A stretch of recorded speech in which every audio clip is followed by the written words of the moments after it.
Game number 2, heroic Aurora. Hoping for a better performance from Aurora. That game 1 did not look pretty, Cinderin, but yeah.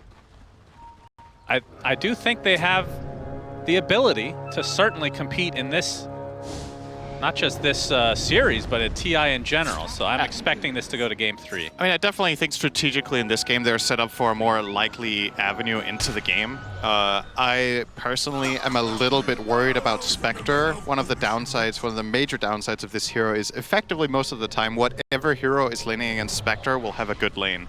So you are offering this Mars Snapfire a really good start. Wow, this is so cheesy. Oh yeah, this is classic. Darkseer loves doing this. So the thing about it is Spectre should have a relatively hard time from the get-go against this type of lane. Mars Snap is incredibly strong and Spectre is very weak, so we'll see if 23 Savage can just get activated in the beginning of the game. Yeah. And the other thing is, Darkseer has been relatively unpopular. I believe it has one game played, and I actually think that was Jabs. So if I'm not mistaken, we cast that game early on in the group stage from Aurora, and they did win that one. So that's the good news for them, is that they've had a game on the Darkseer and they won it. And, well, if they're just going to keep cutting the wave, then it doesn't really matter the thing the panel was talking about Troll is good against Darkseer Tusk. Well, guess what? They're not even going to lane. Well, he's running out of mana now, so... Yeah, he's got some mana pots now. Yeah. One more set here. And, I mean, it's just the Phoenix that was, trying to deny this, and it's just not going to do anything. It's actually important for this that it is the Phoenix 5 and not some other hero that poses more of a kill threat or has a slow or a stun or some annoyance. But you can see that KJ is now pulling the wave. Yeah, I like this. He's pulling the enemy creeps into the hard camp, which you would normally never do. Yeah. This is what you want the enemy team to not be able to do. But, well, if you're the one who benefits from the farm, why not? Also, KJ took Dying Light. Correct me if I'm wrong. That's very unusual on support Phoenix, I would think. I know a few months ago it was pretty much a 50-50, but... Even on support, because I was thinking you usually take the Sunray one, but how often do you not support? The hot spot. Question. Yeah, I mean, we had a phase with some mid-Phoenixes going Dying Light. I remember seeing that, but... I think it's a mix, but I could be wrong. Maybe it is just a... The one that you're talking about is definitely more common. It's 23 Savage getting pressured, Blood Grenade, but Ollie's there to support him. He's 11-0 right now on the Spectre. I know this is very early to focus on CS, but honestly, this is often where Spectre is trailing by a meaningful amount. So already a good start here for 23. Yeah, for sure. And they're still doing these cutting of waves in the bot lane, so feels like everybody's getting farm so far. It's game number 2. Like everybody just agreed, all right, let's just get the CS, both sides. I think our lineup's better, so... And the courier, that gets sniped here. The old one-shot from Q. Band of Elven Skin. Has to wait for that now. A typical carry, forgetting about his courier because he only cares about himself. This K1 is now pulling the waves. Imagine you haven't watched Dota in like years. And this is the first game you watch, and there's 2 heroes playing between the lanes, and one of them is just jumping around on a skip rope half the time. Yeah, I'd be pretty confused as well. It's a different experience. KJ doing some unintended damage to the creeps. 23 Savage can take a scatterblast. Will attempt to TP out to the tier 1, so he does live, but yeah, no regen to work with. If Heroic can capitalize on this, this is going to be pretty brutal for the Spectre, but in a safe spot right now. Big damage onto Schofield. Yeah, those illusions are doing He will quite live, but it's close. I mean, one more attack plus the poison. Stop hitting yourself, Schofield. Yeah. Trying to outmaneuver, and he will juke the illusions in the end. By running in a straight line. Insane juke. Well, he went to the right a bit. Come on. Not completely straight. KJ trying to get some denies, gets at least one there. He has to be a little bit careful here on the Phoenix by going for this, because if he gets caught mid Icarus dive trajectory by a snowball, he dies on the spot. He has no escape plan there. Yep. So. Well, they got mana boots now, so they can literally just live in between lanes. This begs the question, I don't think I've seen this go on this long before. How long does Tusk do this? Yeah, true. Because when Darkseer really wants levels, it's ideal for Jabs to get level 5 as soon as possible and combine this with some additional jungle creeps if possible. Well, they're just going to dive, it looks like. They're running at him with the Pressure drinking K1. buddies. There is a TP coming in, though. Hector in a bit of trouble. Snowball's coming for him. A couple right clicks will suffice, but the cookie to keep him alive. Ice Shard's not enough. Now the Scatter Blast onto Q with the dive to follow. He's going to eventually tick away, and it's KJ who gets the first blood in this game number 2. They were very aware of this possibility. That was clearly premeditated. If they dive us, TP down with Schofield immediately, and a nice cookie save there into the kill. First blood going the way of Phoenix. The enemy creeps finally end up colliding. This looks like a normal lane counterparts. Now. Let's enjoy it for the next 30 seconds until we're out on a picnic. Do they just do it again, though? I wonder. It's got to be a little bit careful. Hector is level 5, and this is 3 heroes. And this is another luxury you have when you're playing in Spectre, is Mars can be alone top. Like, Spectre Shadow Demon is not a dangerous lane to play against with 2 Bracer Mars, so it's not like the Vailama needs to call back a support for assistance here. Yeah, that full bore is... It's brutal. Nasty. Jabs, no mana. Yeah, and he's going to get some Whirling Axes, although Ollie's coming in from the south, gets off his disruption onto K1. We'll have to work with his illusions now. He has stacks of Shadow Poison applying to him. He gets a nice Whirling Axes, but dies shortly after as KJ, I believe he gets a kill with his passive. Very close fight. Analog has showed up. Wants to go for jabs with the roll. If he connects this one, he's too far. Not going to happen. Yeah, first rotation from Analog. He does hit the stone here. Oh, the full bore, of course. And the right click. Ah, man, that's my old brain being like, he can't connect here. The spell cooldown is way too long. But guess what? Full bore has a million range and does a lot of damage. And we're 40 seconds away from the Wisdom Rune. We'll see how long they want to stick around if they try for some shenanigans. Shadow Poison starting at 6. He's actually stuck there. So we'll take a third stack and walk away. And Jabs, be happy to be under the tower this time. Level 6 on Analog, don't count him out just yet. He might just go for a dive here. He's posing it at least. Still has that Magnetize. Okay, he's just running straight into the tower. Yeah, that's a sign of aggression. Well, you could say that. Just take some tower shot. This is the handicap you have to work with, you know? Like, I can take hits from the tower, you can't. He was not making his intentions unknown there. Everybody knew what was happening. It was not trying to surprise gang them. He was literally running at a straight line through the tower, but... In the end, Wisdom Runes are traded, as was intended by Gaben. We haven't really talked about Lornoff on this mid-Timbersaw. What do you think about this hero in this particular game? Pretty... I think the Eternal Shroud that the panel was talking about is very important. I think he's not that strong right now because of the overwhelming amount of... Drinking buddies, and there's the Spectre, first ult of the game. K1 in a lot of trouble, but here comes the Mars Arena, but no, the Troll does side jump on the outskirts, but look at the damage, all under this tier 1 tower. 23 Savage ticking away, although Analog doesn't have a whole lot of mana to work with, so they get the Tusk, they'll get the Darkseer, and these heroes are dropping like flies, although the Scatter Blast is avoided. 23 Savage gonna be able to dodge another roll. He has no escape plan though, no TP. He could try to deny himself to the creeps. It's gonna be spotted now. For it. Did he magnetize nothing?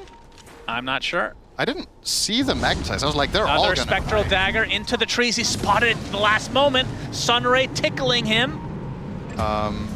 As K1 dies to Lornoff. Okay, we'll talk about that in just a moment. 23 Savage eventually will die. My goodness. I mean, okay. How did K1 die? He went mid and got killed. So he dies, respawns, and then dies. He's 0-3 right now, but he's still top net worth. I mean, they're putting so much emphasis on trying to shut him down in this game. They've brought so many heroes. And this bottom move, honestly, yeah, they kill him, but... Is it working? Look at the network. No, not really. And that trade was flat out not good. If Analog had got a good Magnetize on the 4 heroes in the tower, they would have all died on the spot. And I think K1, as a result, would actually not have died in mid, because then they would have moved their heroes differently. But instead, they do this 3-man chase for, I want to say, almost a full minute. They were running after that Spectre. And that meant that Troll went mid and got killed off by, I believe it was Tusk and Timber. So, led to somewhat of a trade, I suppose. Oh, KJ does have Supernova. He does have Supernova inside the egg. Nice spear. Can they save the egg? It's going to be close. A big rebuke comes out, and the egg does activate. Lornoff and company in a lot of trouble. He dies at 23 Savage. Another death to his name. And Heroic basically taking out where they left off from that last game, and they have definitely have the momentum on their side.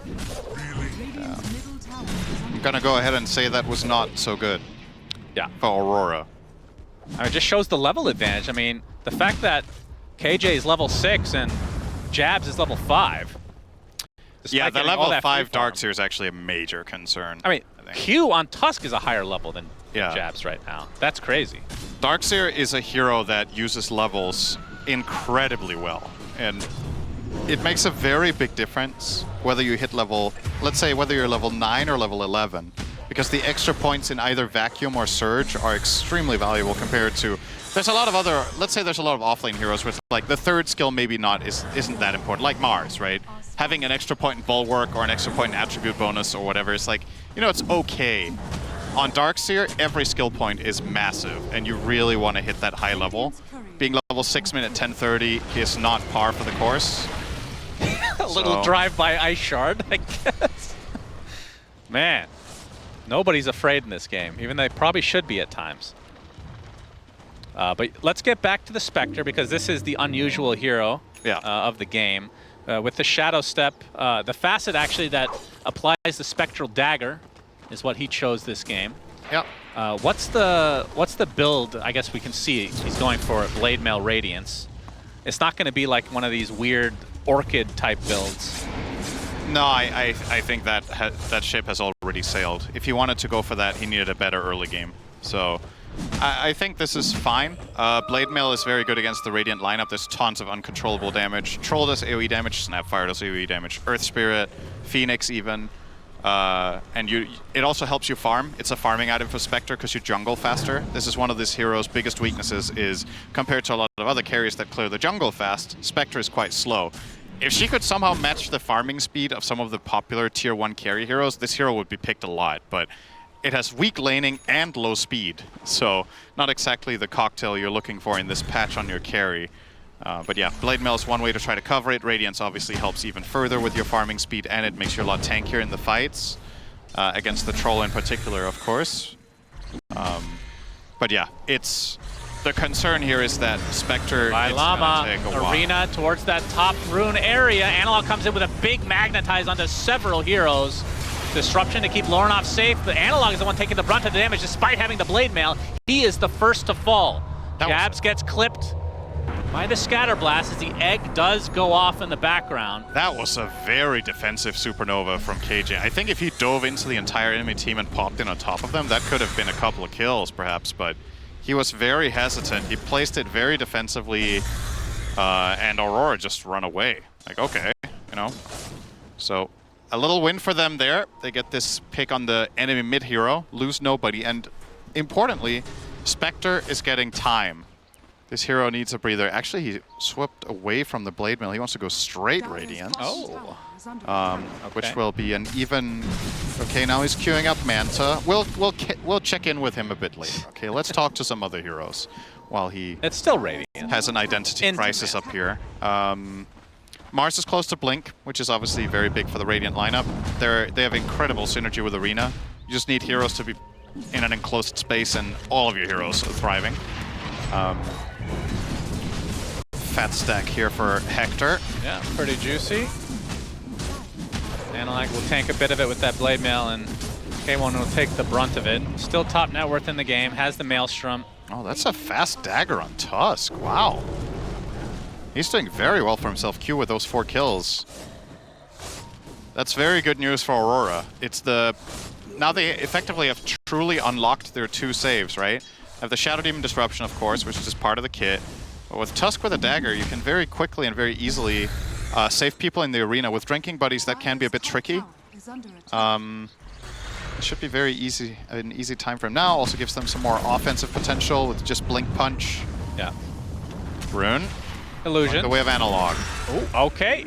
That little interaction. That's physics work differently in Dota. Don't question it. We're just accepting. Timber Chain takes priority over everything. That just happened. That's normal. Yeah. Other than actually, what wins, Timber Chain or Pudge Hook? I'm gonna say Pudge Hook probably. Or does it matter on the order? So you're saying Timber throws a chain toward a tree and he gets hooked while it's traveling? Yeah. I think the whichever arrives last takes priority. Ah, okay. So if Pudge hooks him in and the Timber chain is still mid-air, I think he will just pull away, and otherwise Pudge will hook him back from... Very relevant, of course, since tree. we do see the Pudge. It could happen later in this game. We have a smoke from Heroic. And we can see that nobody from Aurora looking to show up here quite yet. Divide Llama repositioning. This is going to be the Blink Dagger reveal. But they're going to have to wait. Radiant's middle tower is under attack. Maybe they'll just settle for the Tier 1 tower as they group up here. Yeah, and they should be getting this for free. I don't think Aurora have any interest in considering this. They are pinging out analog, and they're going to glyph, but not going to bring the numbers. Are they actually thinking about it? Wait a second. He has Blade Mail and Illusion. Coming. The Walrus Punch onto analog. Already getting evaporated, but will stay by a little bit longer, but the arena comes in finally from Divide Llama.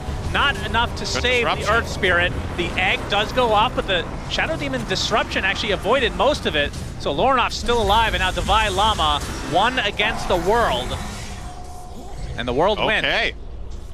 They did want to defend it with good reason. Eternal Shroud, baby. That was insane how much damage Lornoff tanked. I think he ate like 7 Mortimer's Kisses and the whole combo, and then he just gets disrupted on 15% by Ollie. And I was going to say they defend the tower. They technically didn't. They end up denying it, but that was a 5v4.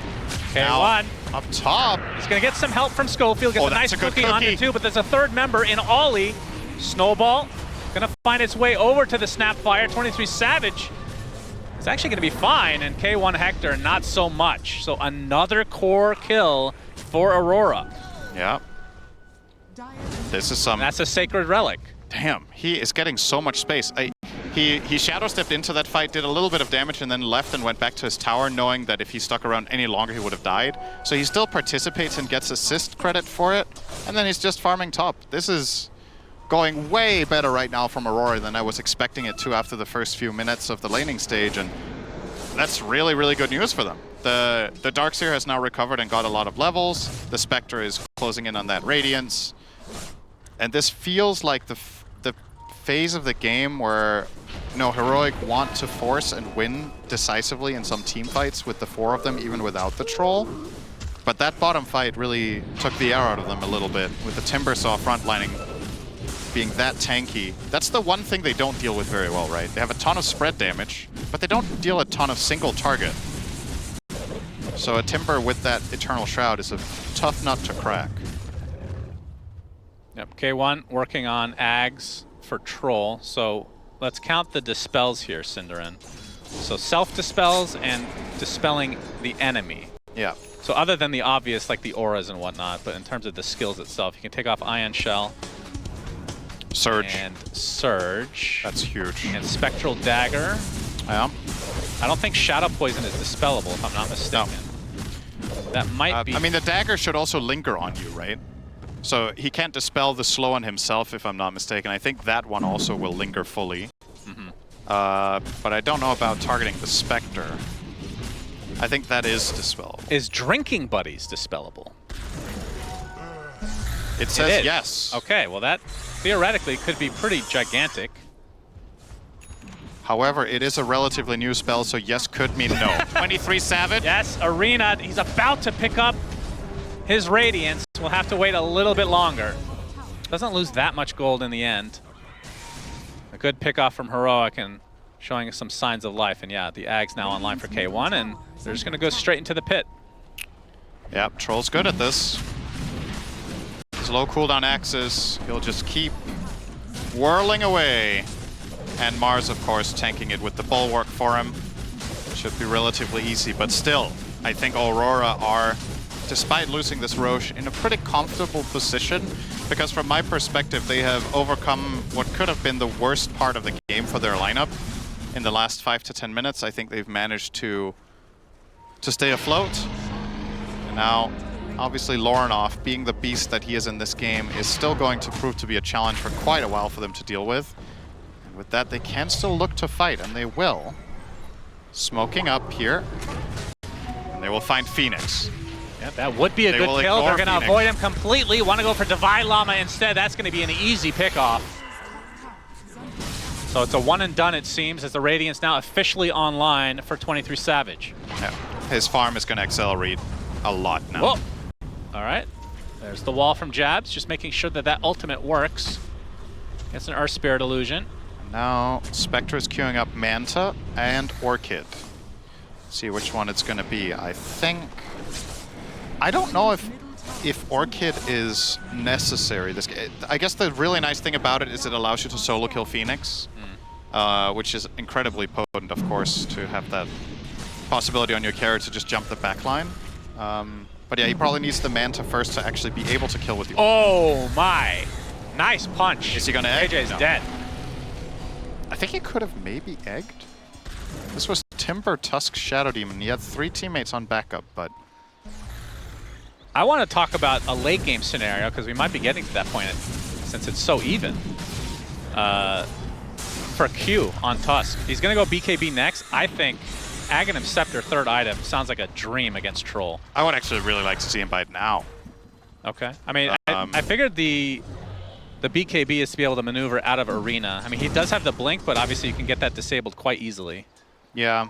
That's just, I don't know. I mean, both items are really good for different reasons, right? But as you said, the Walrus kick is insane against Troll. It just gives you so much utility. You can either kick him really far away when he ults, and then his ult is wasted, or if you're going for him, you can separate him entirely from his supporting cast of the Mars and the Snap. You can also kick him out of the Sunray heal. You know, there's like many different upsides to it. Hector, speaking of the Troll, in mid with Aegis. Okay. Can they burn this relatively easily? Schofield is trying to help from the front as Analog comes in. Not going to use it. Gets punched in the air. Okay. You can see the wall placed as well, but not a whole lot of follow-up. So clear-cut disengage call. I actually thought that was turnable for them. He had a 2-man Gleipnir. They could have blink arena'd, but they choose not to. They maintain control instead. Now the Aegis. 2 minutes left on it. Really good vision, by the way, currently from both sides. Some key areas being covered. The Radiant Ward around the enemy Ancient camp, as well as the top half. So they're really trying to find 23 Savage. And the Dire Wards a little bit out on the map. They want K1. He's alone. He alone. gets the Ancients. He's in a bit of trouble. Oh. He actually does use Battle Trance. He's just bashing the crap out of this Darkseer. They try to get him onto the wall, but it's not going to happen. That's already kill for K1. They're going to burn life number 1. Oh boy, missing that vacuum real bad. On the way. Arena only going to hit Q. They're going to focus everything on the Shadow Demon first. That's an easy pickoff. Q, Ice Shards himself, trying to get out with a little cheeky move there. It's not to be, though. 3 kills in the name of Heroic, and now they can get a tier 2 tower. And probably the Tormentor as well. What could have been an easy Aegis snipe turns into a 0 for 3 fight, specifically because the Darkseer, I think level 4 vacuum there would have done it. But he was just outside of range. The vacuum misses getting the cliffing off. He actually missed it entirely on an ulting Troll, which you could say in itself is highly unfortunate. He was standing still, but it's one of those things where if he's like right at the periphery of the circle that you're vacuuming him with, you kind of just have to hope that it's close enough, and it wasn't. And therefore, Hector kills the Darkseer, stays alive for an additional 5 seconds, isn't cliffed, and his whole team gets to rotate over. I feel like that did not seem premeditated from Heroic. I feel like they arguably just got a little bit lucky there with a misexecution from Aurora. Yeah, I mean, that was in the middle. It felt like it was a 20-second 1v5. Yeah, it was a very long fight. But they make the most of it. They will steal the enemy Tormentor and take their own. That means both Davai and Schofield now with the Shard. Very nice. King Jungle bought his own, so they also have that one.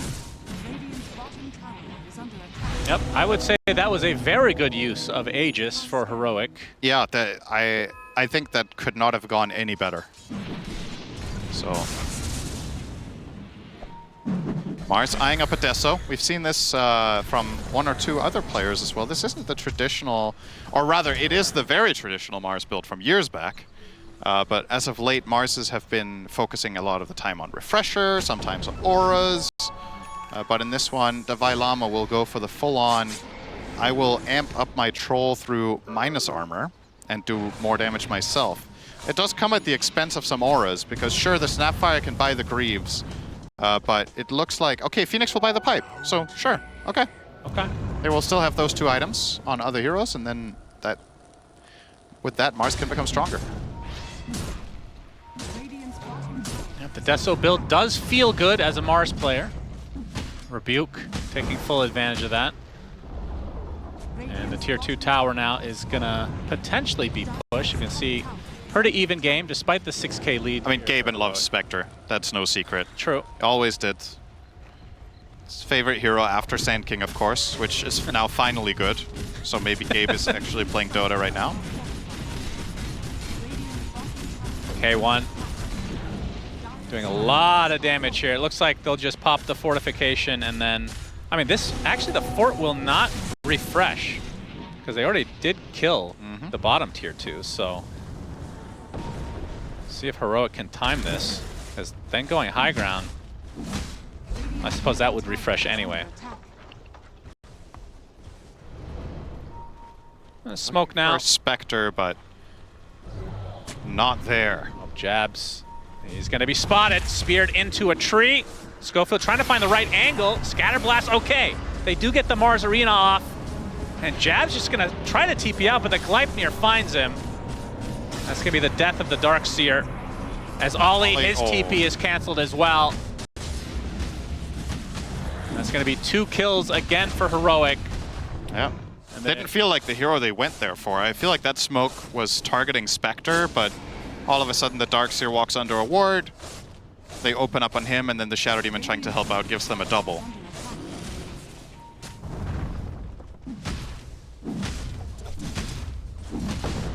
How good is Manta is complete? How good is late game Spectre today? It's still one of the absolute ultra late gamers. The question is can you get there? If we reach, let's say, some 50-60 minute territory, the hero is still very strong. Ornoff, he does a lot of damage. As you can see, the Shadow Step was used. Gleipnir as well. Schofield's going to take the brunt of the damage, though he's the first to fall. Analog able to roll away, and it looks like that'll break things up. I mean, the traditional counter to Spectre is break. Can you even, who would you even buy Silver Edge on? Would you put it on Troll? He could. He's queuing it up. Oh, he actually is, okay. It's not ideal, but it is obviously very strong in the hero-to-hero matchup. I guess there's also a little bit of an extra benefit in breaking the Timber Saw if you do it early. So he doesn't get reactive armor stacks, so there's like added benefits. So I think it's okay. And Troll, obviously, he benefits from the components as well. The Silver Edge getting the attack speed. Getting attack speed on Troll is actually not bad, despite... You might think, wow, he already has Fervor, why does this hero want attack speed? But if you think about it, getting attack speed allows you to get the Fervor stacks up and running really fast. Yep. And that makes your ulti extremely powerful even if you start from 0. So having attack speed on Troll is not bad. You want the right mix of that and attack damage, of course, but he'll get there. Lincoln's should be completed very soon for him. He's missing 1,000 roughly on the Troll. Spectre with the Manta, already another 1,000 to her name. Darkseer almost has BKB. Interesting choice here over getting Greaves Blink. He will prioritize that staying power against all the magic damage and just the freedom to cast his spells. Octarine on Analog is gonna do work here. Yeah. Double smoke as K1 showing himself. This one seems relatively telegraphed.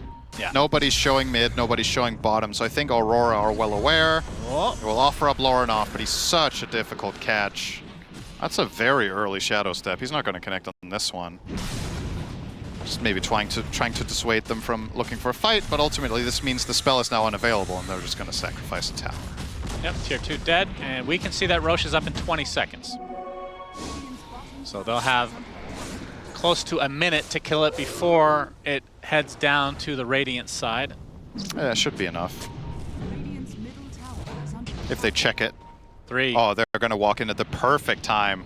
Oh, or not. Oh, he aggroed okay. it. He aggroed it with a Cloak of Flames.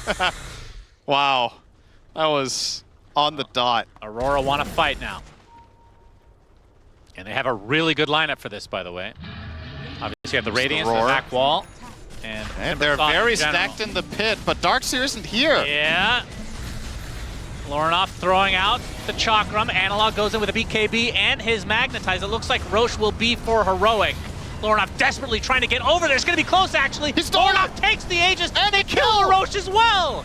They have the arena, but everybody's outside of it, outside of Lorinov, who's basically impossible to kill here. The Mars has fallen. K1 trying to focus onto jabs.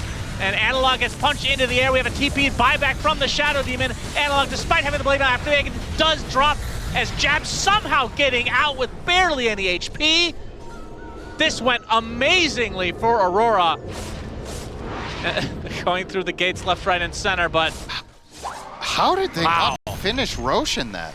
I don't know. So long, and it felt like Rosh wasn't taking. Did K1 start hitting the Timbersaw instead of Rosh? Did he lose his fervor stacks? I'm really confused about how that went down that way. What a result for Aurora. Timbersaw gets the Aegis, he gets the last hit. We're gonna see the replay here. Look how low Rosh is already. So they're gonna come in, Timber throws his spells, and they kick him out here with Analog, keep him busy. What's Troll got bashed? He's leaving the pit! Out of the pit. Hit the Rosh! Oh boy. Oh wow. That is, wow. I cannot believe he changed his mind there and didn't just finish the Aegis. That is especially such for a costly K1. mistake. It feels like he makes his mind up very early. That is a very costly mistake. If he could have finished that right there and then got the Aegis, we're looking at a totally different fight. And now instead Aurora win a very big one. And now they're in a comfortable position. Little bit ahead on the gold, not going to put too much stock into that, but just the fact that the Aegis is not on Troll is a very big relief for them. Dubai Llama not too happy with that fight. Very emotional player. Now we'll see if they can bounce back now. I mean, it's still very even game despite that. I mean, that's what evened it up, I suppose, in terms of net worth. The Lorinov, I mean, you couldn't really kill him before. Now with the Aegis, you just kind of got to ignore. As K1, he's going to be spotted. Shiva's activated by Lorinov. They're going to get the punch off from Q. The wall onto 2 as well with the vacuum to follow. As K1 trying to focus on the Timbersaw. That is not the choice, my friend. Oh, the roll misses completely. Schofield slowed to a crawl. The illusions are killing him off. Although, able to find the distance finally, the Spectre comes in to finish the job. Going in really deep as well as K1 and company will just have to hightail away. Okay. Damn. This game changed a lot very fast. That's the classic Rosh against a teamfight lineup. If things go wrong, I'd like to see the replay again if we can, because I'm still... Oh, you're dumbfounded? Yeah, I'm wondering if I missed something about that pit fight, because like... Oh, we'll see. First of all, okay, looks like Analog is getting out here. The Vi. Looks to be a bit quiet here. Okay, so is there something preventing Troll from hitting Rosh? Is he getting like pushed? Is he not attackable because he's outside of the pit here from the shards? He's stunned there. I feel like is that actually not in the pit? Because oh, we have a team fight. Hold your horses. Mars Arena already used. Q just walks away with his BKB. Egg goes off, but no kills.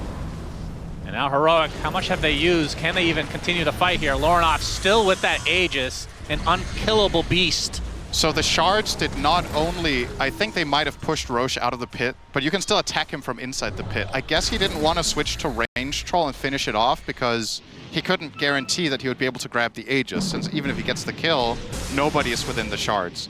So that was just a super clutch play from Q that we missed at first glance. Holy moly. That's big.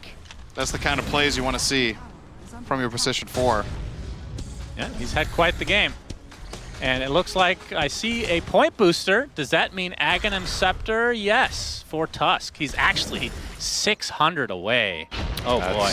Oh my god, he's having such a crazy good game. We talked about Walrus. It goes through BKB. So it's really, I mean, K1 does have Lincolns though, as he's going to solo the Tormentor, it seems, getting really low on HP. Yep, he gets his own shard, in fact. And that is more fervor. Wait, kick is definitely blocked by Lincolns, right? Because I remember they changed it. I can't remember which way. Kick is blocked by Lincolns, yes. I'm pretty sure. Because it is vector targeted, which I think means it wasn't blocked initially, and then they changed it so it Yeah, was. that sounds right. Oh, amplify damage rune. Lornov has a bottle. I mean, the fact that K1 had to go Lincolns and BKB kind of feels bad on any carry. Yeah, I guess for Troll is one of the heroes it feels least bad on, specifically because he does so much damage as long as he does get to hit, compared to a lot of other carries, like the flat-out DPS when you're pressing your ult and praying for the best is quite high. But yeah, obviously he would love to not have to, but probably does have to get both here. But yeah, Aurora are in a very, very comfortable position now. Aegis will expire on Lornov, but he now picks up the Scythe of Ice. He also has an Amplify Damage rune if they want to fight. A little bit of a complaint there. When you mouse over the bottle, it says rune double damage. I think that's very confusing to new players. Yeah, what's double damage? It's not double. And you can see that Devi has changed his mind. It's not a Deso, by the way. It is a Hex. So more utility. We'll be going for the Refresher next. Yeah. So really, all the physical damage is going to be Troll. And even his build, he's had to go somewhat defensive as well. As they're going to get the Walrus kick. That is the... He could egg this. Yeah, he could actually do it. He's going to get Walrus Punch and dead.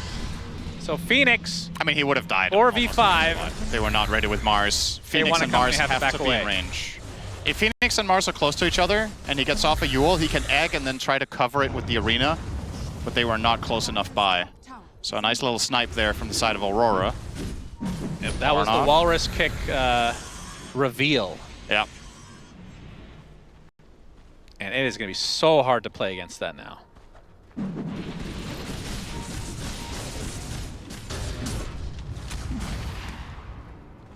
And we talk about it all the time, but not just the Walrus kick, but it's actually not that hard to kite a Troll Warlord in the late game if your supports have enough items. Very true. Which begs the question, do you go for the Nullifier? And then if you go for Nullifier, do you even have room for it at that point? Like the fact that he can't just build what he wants. He has to build in response to other things feels bad. Yeah, I mean, Nullifier is overkill when you already have Axe, right? It really shouldn't be necessary. That's true. Although you can't... It doesn't work on Yules, does it?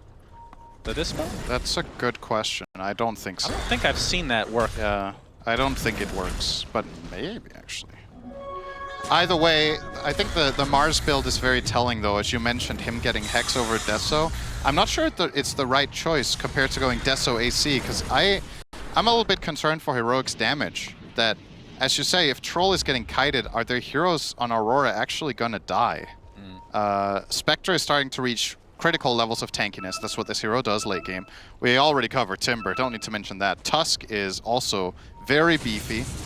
I mean, all of their heroes. There's not a single easy kill on the side of Aurora. So if Mars can't offer a lot in that regard, but only offers control, they're really trusting in K1's ability to kit. Oh, they get the Hex. They get the opening onto the Tusk, but the Vacuum is going to delay things. And look at the damage that Divine Llama has already taken.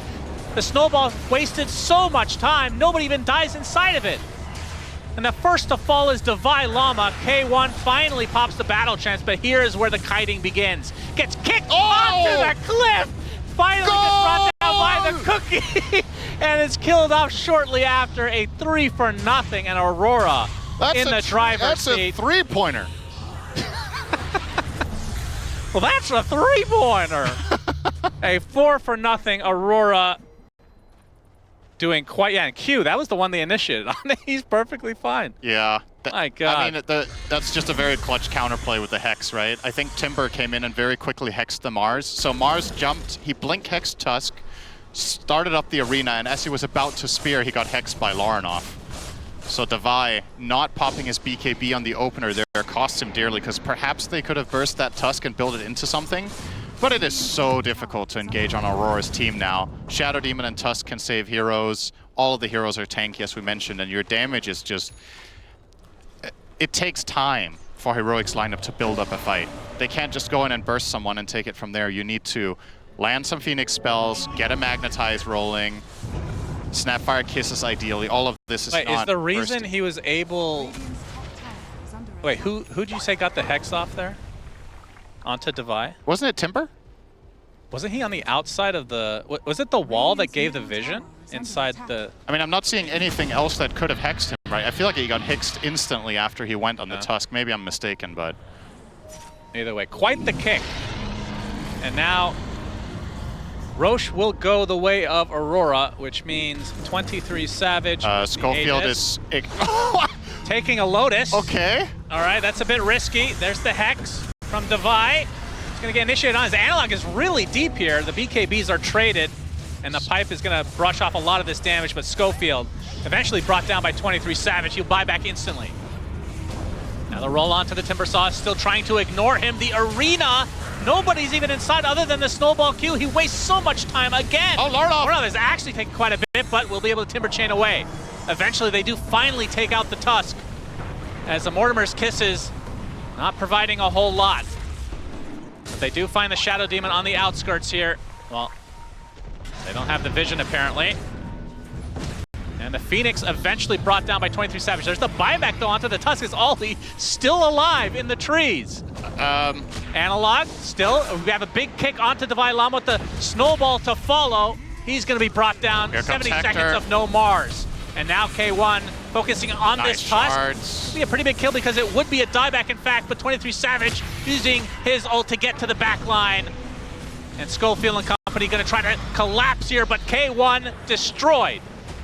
And Schofield looks to be next on the list, and Aurora did lose a member or so, but they come out on top big time in this fight. What a chaotic... 23 Savage was chasing Phoenix for like 30 seconds on the outskirts. That was just two separate fights happening at the same time. But How did the Shadow Demon live? they can't really deal with the spec when she has Aegis. Again, it's the damage problems. If Troll isn't killing 23, who's going to do it? It's just way too much to chew through. Lorinov really played that fight again exceptionally well. He tanked. The ideal Timbersaw fight at this point in the game is where the enemy team uses tons of resources to get you to 20% but don't finish the job. Because all of that is damage that could have gone on something else and ultimately just ends up being completely wasted. Now, this is approaching the type of game state that Spectre just don't miss. Oh, yeah. And Gaben knew all along. 30 seconds before any reinforcements will arrive here for Heroic. They have a glyph. Gonna buy some time here, but doesn't feel like... Well, maybe they can even defend this one Rax. I mean, their building Pretty damage slow. is not particularly great. They're not good at killing the banner, though. I guess Snapfire. Yep, Snapfire is Good. very good. Oh, the Sounds like silence Phoenix. into the kick and the Hex. Oh, boy. He's dead. No Phoenix Egg for the next 70 seconds. Full interact here for Aurora. They get the melee, and now they transition to the bot lane. So the fortification is refreshed and will be used instantly. And I think Heroic, realizing they might have to fight 4v5, if you don't even include the Aegis, it's 4v6. They might just give it. They might have to. don't seem ready for it. Hector killed the banner. They did it. But they're going to lose Rax, it seems. A little bit So of a this time will- machine here, destroying two melee Rex back to back. Very unusual. Generally don't see teams do that nowadays. But Aurora have played Dota for a very long time, and they remember the good old days. That's right. Yeah. I mean, the range Rax is kind of forgettable. Now, if you killed the range barracks and it upgraded your catapults to trebuchets, then it would be worth it. Yeah, or Little to idea like, for Valve. or to Abrams tanks. Yeah. That sounds good as well. Both great ideas. 2 lanes of barracks for Aurora, 32k lead. What can Heroic possibly do to get back in this game? They have the Silver Edge for K1. So breaking the Spectre into a kill just as the Aegis is expiring would be the dream scenario, but I just don't know how they kill Lorinov right now. He's absurdly tanky. I haven't known how they kill him all game. So it's not new. And this isn't even like an Aghanim Scepter Timber, right? No, he's not buying it because of Troll. Yes, true. He'll just dispel it all the time. So Lorinov is just going a completely different build. Clearly knowledgeable about this matchup and what you do. So I wonder what he's going to do last. So he swapped in an Arcane Blink with a Haste Rune in the back in the bottle right now. He'll obviously swap that for Eternal Shroud, but is this his final build, or is there an item that's replaceable and upgradable here? Because I honestly feel like you might almost be better off giving a Moon Shard to Spectre than buying Axe for yourself. Like, I don't know. Maybe that's a bit too ridiculous. You don't like Haunt? Wait, what are you talking about? No, Timber himself. Oh, Timber. If he should, like, what's his next item? Is it getting Spectre a Shard or himself an Axe? I don't know. Yeah, that's true. We'll see if it even becomes relevant here, but, you know, obviously against every other hero than Troll, the reactive armor activation is nice. Yeah.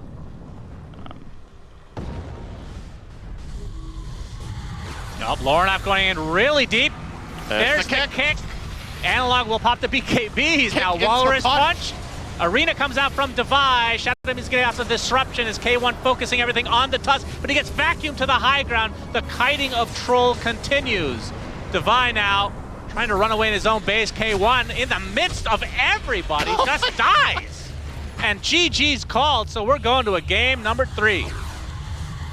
The unexpected brawl, the panel didn't cover this. They didn't think about the punch into kick combo. But the full martial arts on display here from Aurora will get them to a game 3.